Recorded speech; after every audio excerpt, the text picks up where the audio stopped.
of us, if we have any kind of farming, we should also be thinking about investing in small-scale irrigation so that where there is rain failure, we will be able to compensate that by the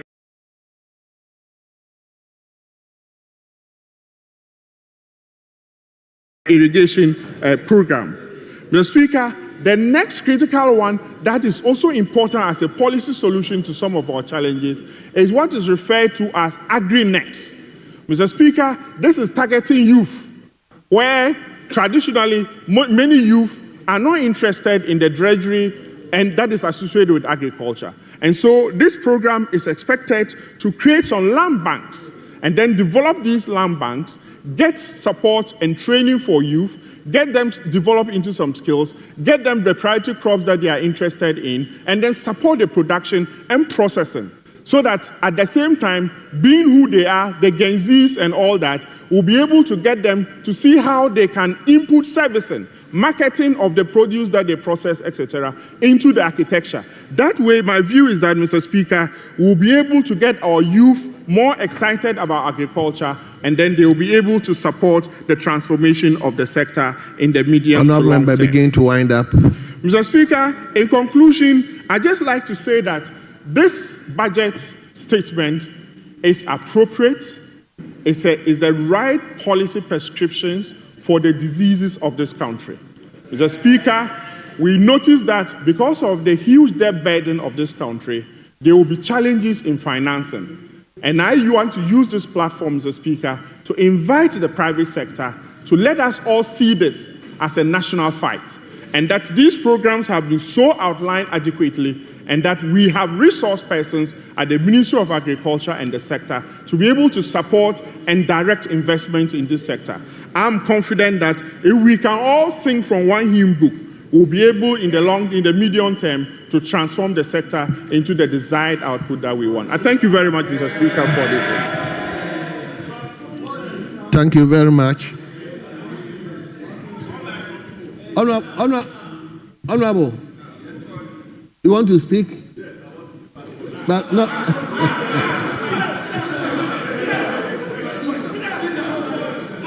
Honorable members, why? Mr. Speaker. Honorable member. Mr. Speaker. Mr. Speaker. Please, thank you for. Honorable member. The leadership.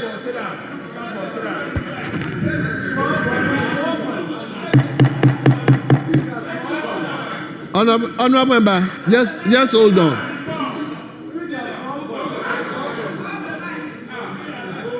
Honorable members, I have just been given the list from leadership, so that's why I'm mentioning one by one.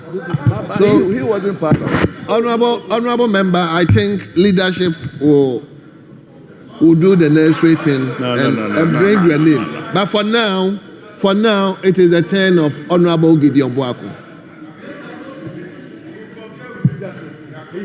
Thank you very much, Mr. Speaker. Honorable Gideon Boaku, you are deputy ranking, and therefore you have 10 minutes. Thank you, Honorable Speaker, for the opportunity to contribute to the discussion on the budget presented by the Finance Minister. Honorable Mr. Speaker, I have listened to colleagues on their views on the budget, and it is refreshing to hear the different shades of arguments. But Mr. Speaker, it is important that as we debate the budget, we do so conscious of the fact that we are here by virtue of the honor done us by the people of this country, and therefore we owe it a duty to let our submissions be influenced by candor and the plight of the Ghanaian people. Mr. Speaker, if there's one thing the budget taught us, it revealed something important about the economy of Ghana. Mr. Speaker, right from my childhood through to senior high school to the universities, I have been taught the need to have economic diversification for this country. And throughout my formative years, I got to learn that the mainstays of the Ghanaian economy were cocoa, gold, and later on oil. At a point, we lost timber and we continue to lose timber. Mr. Speaker, we were all grappling to see where we can have proper diversification of our economy to move away from the over-reliance on cocoa, gold, and oil.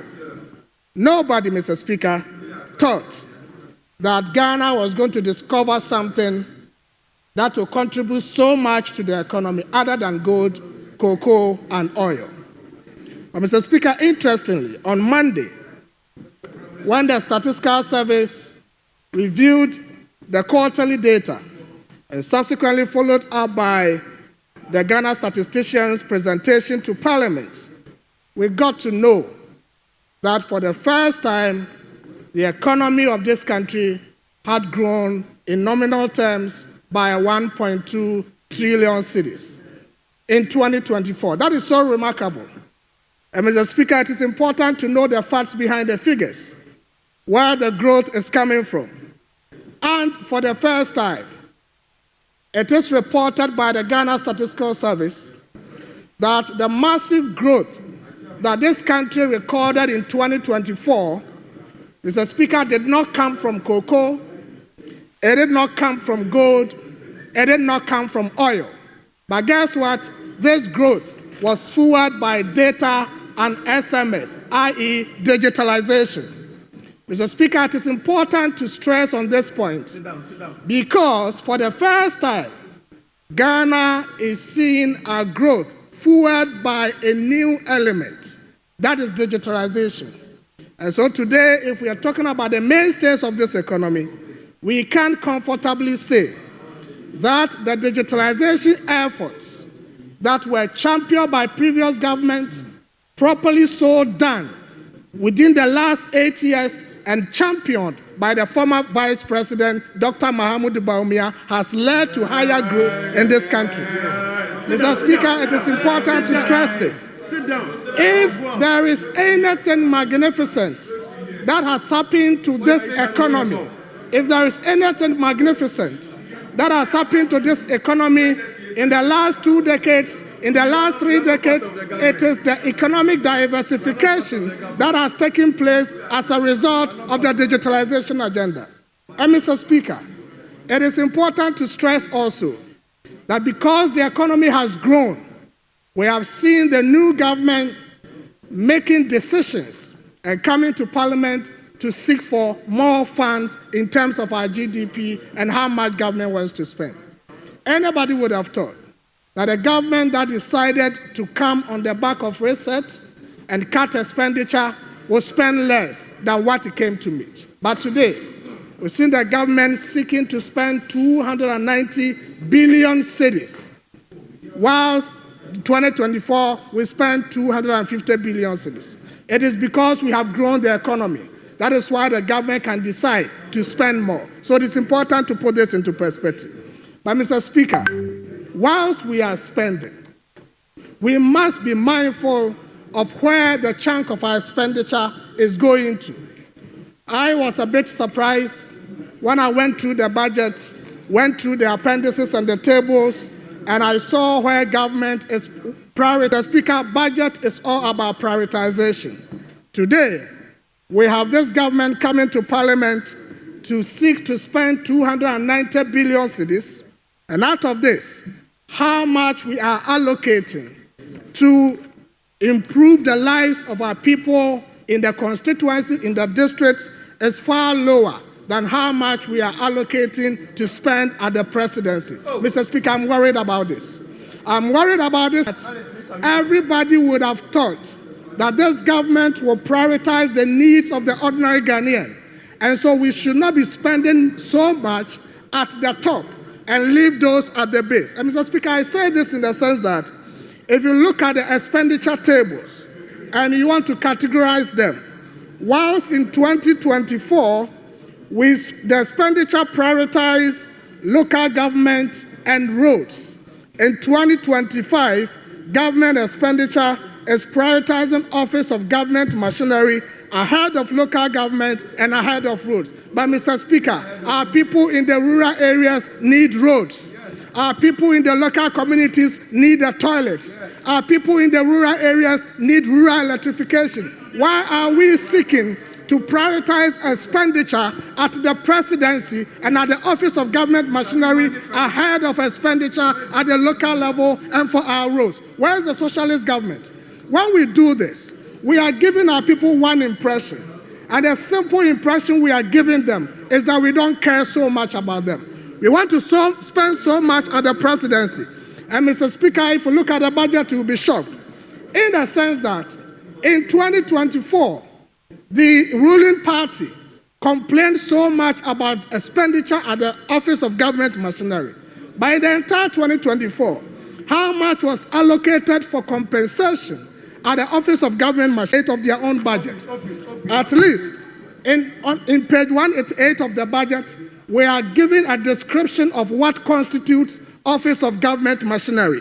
And Mr. Speaker, in Appendix 7A, it talks about the Ghana Investment Promotion Center, the National Identification Authority, the Ghana Card Project, Office of the Chief of Staff, State Interest and Governance Accountability Authority, Internal Audit Service, Government Communications, Ghana Broadcasting Corporation, Ghana News Agency, and Information Services Department. Mr. Speaker, this does not include any 30 agencies.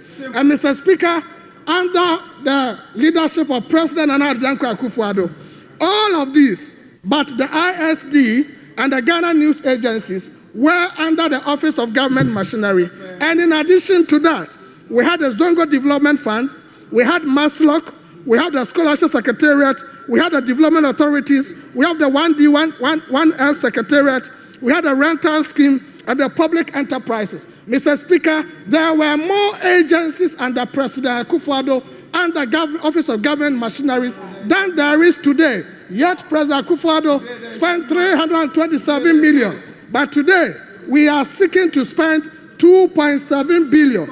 And the breakdown, Mr. Speaker, is what is shocking. We are saying today that under the Office of Government Machinery, unfortunately, your time is almost up. Mr. Speaker, we are allocating 8.8 million cedis to government communication for goods and services.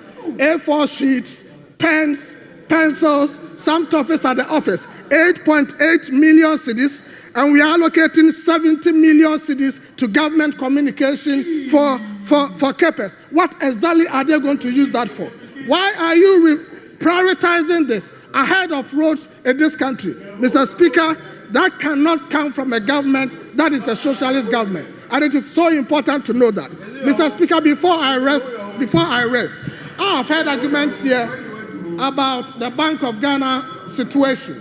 And people have said that the Bank of Ghana is in negative equity, and therefore the finance minister said they should go and sell some of their assets to pay for that. We need to understand, Mr. Speaker, what we mean by negative equity of a central bank.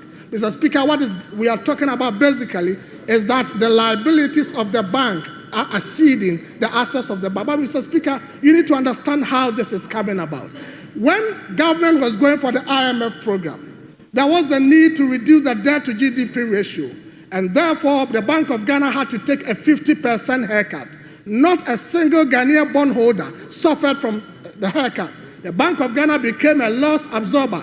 And Mr. Speaker, it is important.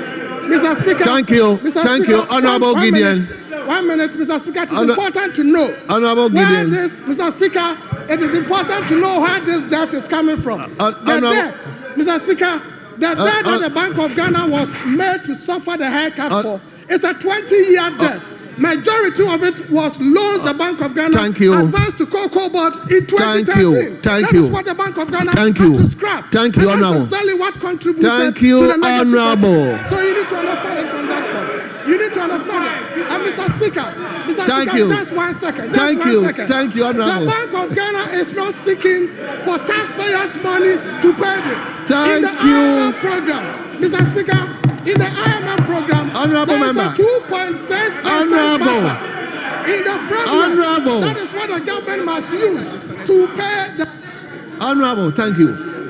Honorable, thank you. Honorable, thank you. Thank you. He got that here. Honorable members. Honorable members. At times that's how it is, but I beg of you, when your time is up, please just bear with the chair. Thank you very much. So it is now the turn of Honorable Eric Affo.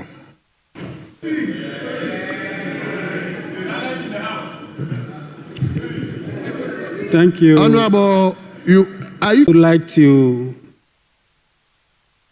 reserve some comment now and comment on the statement Dr. Stephen Amwa made on the floor. If he's not here, he should listen to me. Mr. Speaker, debt to GDP ratio in 2016 was never 71%. It's never 71%. After rebasing, it was 56%. Let's correct that. We should go into the records. Mr. Speaker, I've listened silently to my colleagues on the other side. They are commenting as if we are in 2028. I'm shocked. Mr. Speaker, a government which has not received its maiden budget, we don't have budget, but they are speaking like as if we are in 2028, we've had all the budgets to ourselves. You have just exited power. You should keep quiet, silently, and listen to what we say and what we are going to do.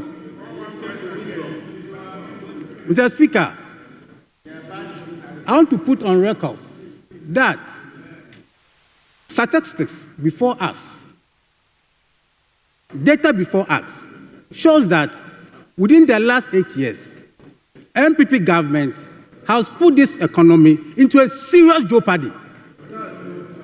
A serious jeopardy, which it takes a president with good wisdom to correct these mistakes. I'll call these mistakes. Let me comment a little on the state of the economy, though previous speakers have spoken about it. Mr. Speaker, the debt portfolio in this country now, as has been said, is 726 billion. You have added to 607 billion within a span of 8 years. Is it not serious? What are we seeing in this country that warrants this gargantuan borrowing? Mr. Speaker, is serious. Mr. Speaker, within the next 4 years, we need to pay 280 billion within the debt portfolio, for which 150 billion should be paid domestically and 130 foreign. Mr. Speaker, the budget is telling us that we need to pay interest rates within the year about 64 billion. Interest rate alone, 64 billion. Out of 290 billion appropriation, what economy have we left in this country? It's very serious. Mr. Speaker, we have been told that the IPPs, we owe them $1.73 billion. Mr. Speaker, ECG owes about 68 billion. That is why you see that erratic power supply in this country. But we are going to fix it. We are going to fix it. Mr. Speaker, ministries, department, agencies, as has been said here, owes about 67.5 billion. Not that one alone. On commitment basis, within this, road sector alone owes 21 billion. Not that alone. In terms of commitment, as you have been lamenting, we owe 194 billion, which road sector alone owes 100 billion. You are here defending it. Cocoa Board, apart from owing 32 billion, Cocoa Board wasn't able to supply 330,000 metric tons of cocoa for 2023-2024 crop season. This is serious. Mr. Speaker, let me say that the license buying companies in this country, they have all gone, including PBC, government-owned license buying company. For over 6 years, they have not produced. That is serious. That's the economy you have left, you have inherited from you. Mr. Speaker, road fund is about 5.7 billion they owe. Mr. Speaker, that is not the case alone. Bank of Ghana, all of us, we read electoral economics. Bank of Ghana is the lender of last resort to all the commercial banks in this country. They need 53 billion Ghana cedis to survive. Na bank esenukura eguna bank to anede nebeko. The larger ones are collapsing. What about the smaller ones? Mr. Speaker, this is the economy, the status of Ghanaian economy as we speak today. Mr. Speaker, the Ghana Commercial Bank and the ADB, we have to capitalize them to an amount of 2.2 billion cedis. We have to find it and make sure we capitalize these banks so that they will collapse. So, Speaker, this is the economy we have inherited. And you don't keep quiet. You are targeting, negating the macroeconomic indicators that we have set for this country to grow again. Mr. Speaker, for emphasis, let me say that we are saying that apart from all what I've said, the GDP will grow by 4%. Are you not surprised? Will grow again by 4%. And that is the base. It means that it will grow more than 4%. This is what we are saying. Mr. Speaker, we are saying that inflation, the highest of it will be 11.9. We are saying that the primary balance will also be in surplus of 1.5%. We are saying that gross international reserves will cover 3 months of imports. Mr. Speaker, you should applaud this government. You should applaud this government. Mr. Speaker, on 24-hour economy, Mr. Speaker, we are saying that we bring this policy into the House for the House to have a bite to direct the way this economic policy should be run and should be managed. Mr. Speaker, we are unlike the MPP, we are unlike you, which most of your flashy programs did not come to the House for us to have a bite and to see how we can manage the program. I'm talking about 1D, 1F, never came to this House. One village, one dam, never came to this House. Mr. Speaker, planning for food and jobs and export did not come to this House. Mr. Speaker, almighty $1 million per constituency never came to this House for MPs to have a bite on it. Mr. Speaker, removal of road tolls never came to this House. Mr. Speaker, we are saying that we shall make sure this economy will grow again will grow again. We are going to fix it, as the president has assured Ghanaians. Lastly, Mr. Speaker, before I conclude, I have done a litmus test about road construction in this country. Litmus test. Litmus test about road construction in this country. He's indeed the chairman of the economy. Mr. Speaker. Chairman, go on. Mr. Speaker, listen to me. I'll give you more. I'll give you more. Mr. Speaker, the business committee of Ghana's parliament, the 9th parliament, has programmed to invite the Minister for Roads and Highways, who has not had a budget, about 40 of you from other side, to ask the minister when your roads are going to be fixed.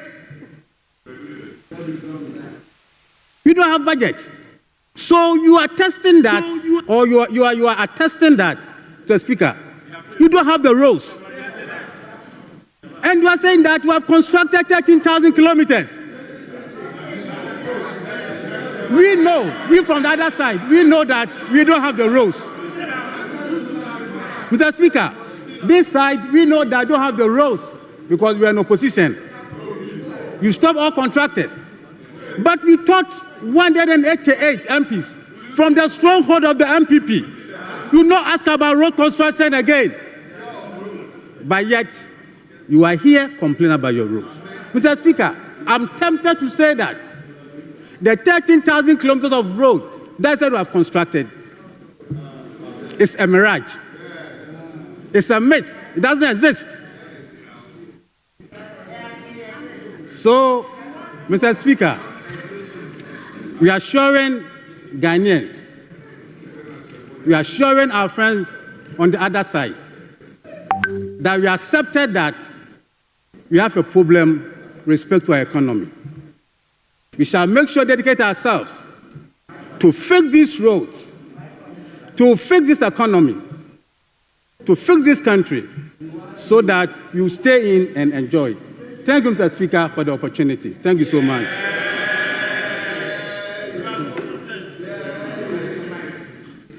Honourable members, it is now the turn of Honourable Onyina Echampong. Yes, Honourable, you have 5 minutes, unfortunately. Thank you, Mr. Speaker, for the opportunity to contribute to this budget statement.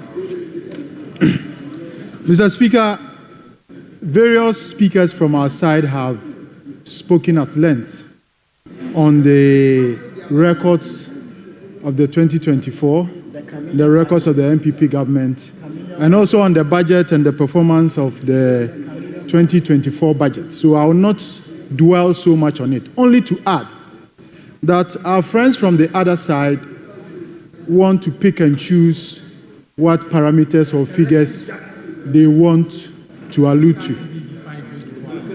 When it comes to the sinking fund and the debts that have accumulated, they are very happy to speak about it.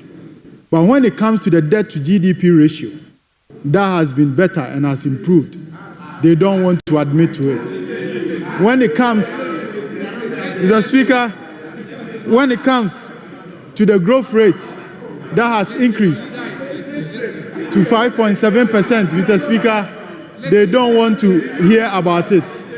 Mr. Speaker, they also don't want to hear about the growth of the economy from 219 billion to 1.3 trillion. They don't want to hear about it. This is a clear case of selective hearing.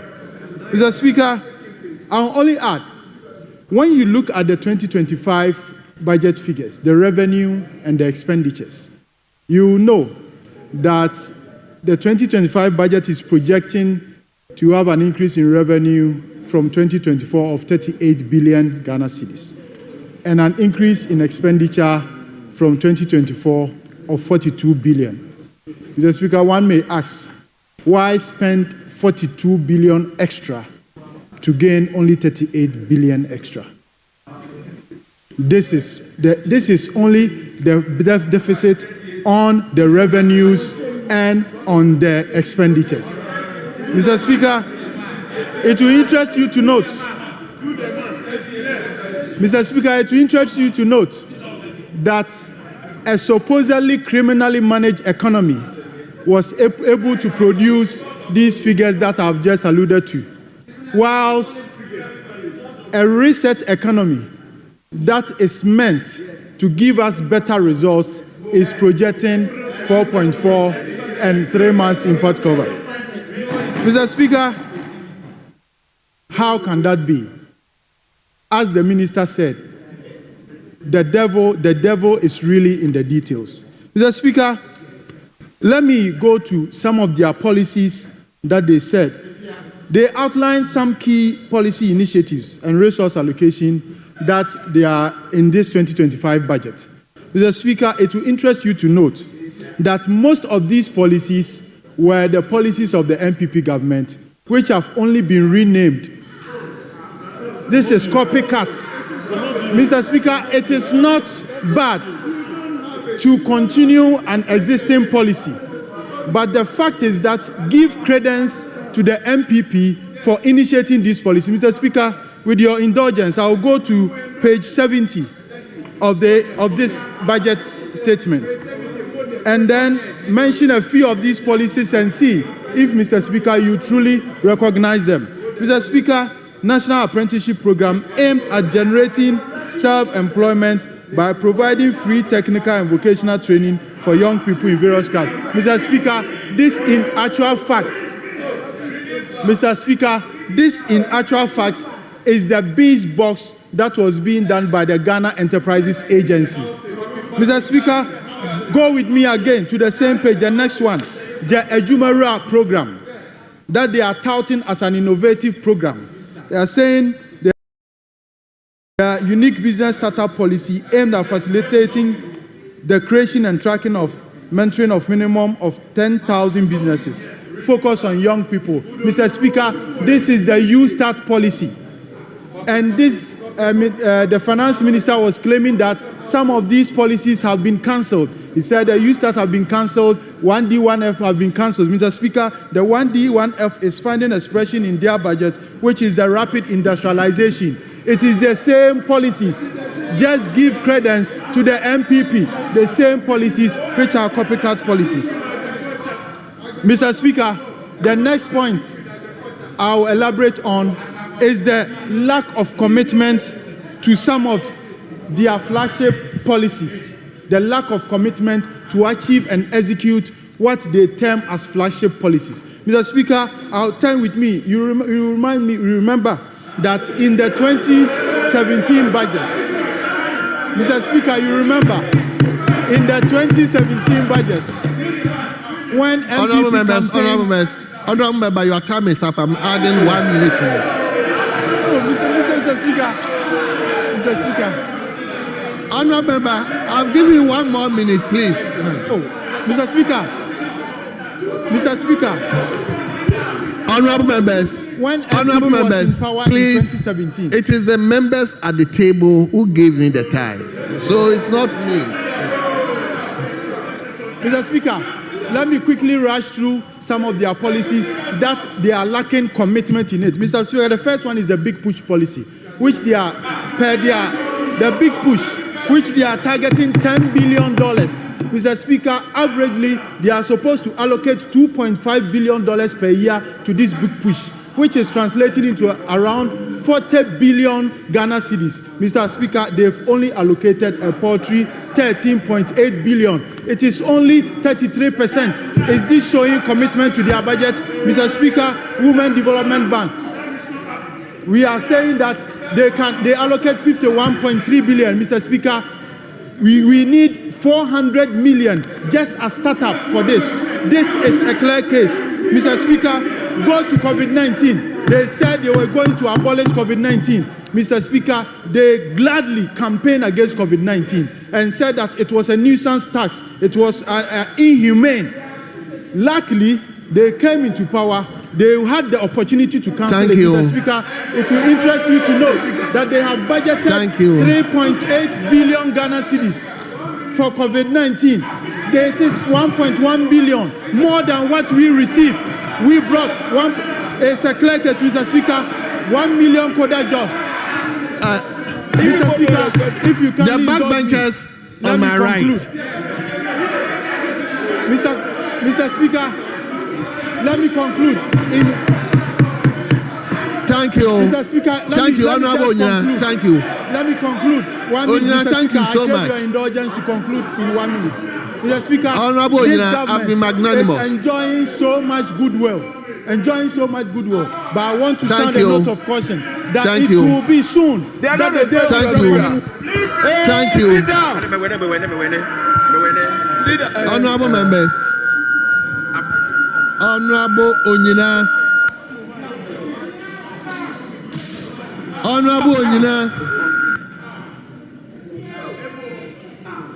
all those people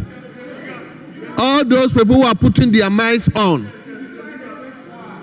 all those people, you yourself, you also put your mind on. Please, I'm monitoring all of you. Please, let's respect ourselves, please. So, we will now invite Honorable Kwame Gape. Mr. Speaker, Honorable, you are deputy. You have 10 minutes. Yeah, 10 minutes. Your time stands for now. Yes. Mr. Speaker, thank you very much for giving me the opportunity to contribute to the budget statement and economic policy of the government of Ghana for 2025, ably made by the finance minister. Mr. Speaker, it is only this budget this year that we didn't hear any Bible quotation. So on that note, I would like to provide them Bible quotation. We'll move to John 4 verse 17. And then it states that, to him who knows to do good and does not do it, to him it is a sin. The MPP government for the 8 good years have committed sin against the good people of Ghana. Why am I saying that? Look at the depth, look at the whole, look at the portfolio, very deep. Mr. Speaker, do you know the interesting thing, Mr. Speaker? As I speak to you, Honorable Ghana's annual expenditure in terms of imported food of rice, just rice is costing Ghana 1 billion to 1.2 billion Ghana cedis in 2022 and 2023. Heavy reliance on import despite the production effort in terms of planting for food and agriculture. As I speak to you, sugar, common sugar, is costing us $250 to $300 million. Vegetable oil is costing this country $200 to $250 million. And this is driven by the demand for cooking oil and industrial. In terms of frozen chicken, common meat, frozen chicken is costing us $250 to $300 million Ghana dollars. Mr. Speaker, poultry imports remain high in this country. As I speak to you, frozen meat is costing to $80 to $100 million, which include industrial beef as well as other meats. Mr. Speaker, as I speak to you, tomato is costing $150 to $200 million. Fresh tomato, that's what I'm talking. Mr. Speaker, fruit juice, which we have a lot of arable lands, over 8 years, they're supposed to actually expand agri sector to plant a lot of, look at central region, abundance of land in terms of pineapple and all that. But as I speak to you, fruit juice import into this country, $40 to $60 million. As I speak to you right now, in terms of wheat, $350 to $400 million is costing this country. Maize We have arable lands in the north all over. Maize grow all over. Common maize is costing this country $30 to $50 million. So all this is why is the planting for food and agriculture? Why is it after planting a lot of planting for food and job? Why is it? Is it planting for food? So you have been importing the Minister of Agri as we speak, planting for food and agriculture. You have been importing rice. You have been importing rice, meat, and all those things to actually give to Ghanaians. You are not able to produce and cultivate because your policies are not working. You move from planting for food phase 1, now you move to planting for food phase 2, which is supposed to cost 3.3 million Ghana cedis. Why? Zero, nothing is going on. Planting for food and agriculture is a failed policy. I'm telling you on authority. I'm telling you. So, all that I want to tell you is that the good news is here. Listen to the good news. Agriculture for economic transformation have arrived, which they have budgeted for about 1.5 billion Ghana cedis for that project. In terms of the research, Feed Ghana program have arrived. It will promote food security and food sufficiency in this country. Ghana Grain Development Project have arrived. It's going to promote seed and then input to the farmers. Irrigation for wealth is here because we need to plant all year round. Where is a one district, one dam? While a one village, one dam? The Ayamutu, the economic messiah have arrived. In terms of this, you can see that in the budget, 50 farmer service centers will be provided across the country, where we will boost mechanization of agri, commercialization of agri, and then there will be abundance of food and the food security. As I speak to you, look at the Ghana buffer stock. For 8 good years, they are not able to even store any food. They are only showing school uniform for school children. They are importing to distribute to what? SHS. They are not able to stock food in terms of emergency. So where is your silos you constructed? What are they doing? The silos, as I speak to you, Palugu Dam, while you have spent almost about $11.9 million, there is no block, nothing to show. And you are here talking that you are the best performance in terms of economy. I can assure you, the 11.9 million, you will vomit it. The aura will chase you, and then you make sure you vomit that money, because we will not leave that. Thank you. Aura is coming. Thank you. I can assure you. Thank you. We've already made 9-9. We are left with 1-1. So our budget statement where those concerned to, even there is a mismatch of revenue and expenditure. What is going to happen with this budget is that, Mr. Speaker, they are talking about tax reforms, VAT reforms, where they are saying that in the budget, they are now going to invite World Bank or IMF review the VAT reforms. The minister said it. Read the paper. With that, it means therefore that their revenue targets will not be met this year, because even the review has not started. They said they are going to employ digital platforms to be able to rake in some revenues. They are now going to make that investment. We are in the first quarter. So it appears to me that all the targets that they are proposing to be able to do will not happen. Number 2, Mr. Speaker, I am saddened by the fact that I've heard the economists, I've heard everybody saying, when the 5.7 GDP that we mentioned, and the fact that the world economy grew by 3.2, have they asked themselves what are the underlying factors? The underlying factors are too prone. It is the Russia-Ukraine war that they don't want to hear. It is also the COVID-19 That is why Europe grew by 1.7. China grew by only 1.6. Okay? And that is why the world economy, and Mr. Speaker, for all intent and purpose, there is something that I am also worried about. In the days of the Rawlings, he was always talking about the unjust world economic order. He was talking about the external shocks. In this budget, where are the external shocks being met? This budget does not take into consideration, again, what I call the geopolitics of this world. Now, the world is now on a geopolitical ground. Globalization is now being de-globalized.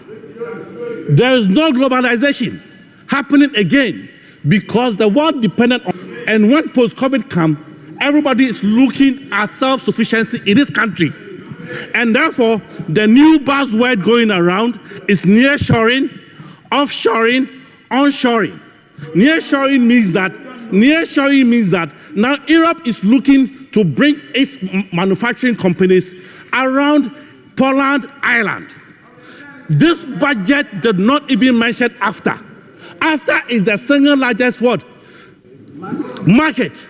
Okay? The World Trade Organization. Now we have AFTA. Yes, Eisenberg is speaking. Okay? This budget did not contemplate or mention anything about AFTA, where we are looking to have intra-African trade of about from 13% to about 18%. That would help us to be able to what? Trade among ourselves. This whole budget, the reason why we are having challenges, and that is why as economists, as financiers, we must speak to the truth. Because we are import-dependent economy, we are always having exchange. The debt service that we pay, most of it is based on the fact that we are heavily dependent on import. This budget was talking about export-driven. Export-driven. Yet when you read the budget, one, we did not uncap the Exim Fund. The Exim Fund was not uncapped so that it will free up the space for them to be able to do the agribusiness.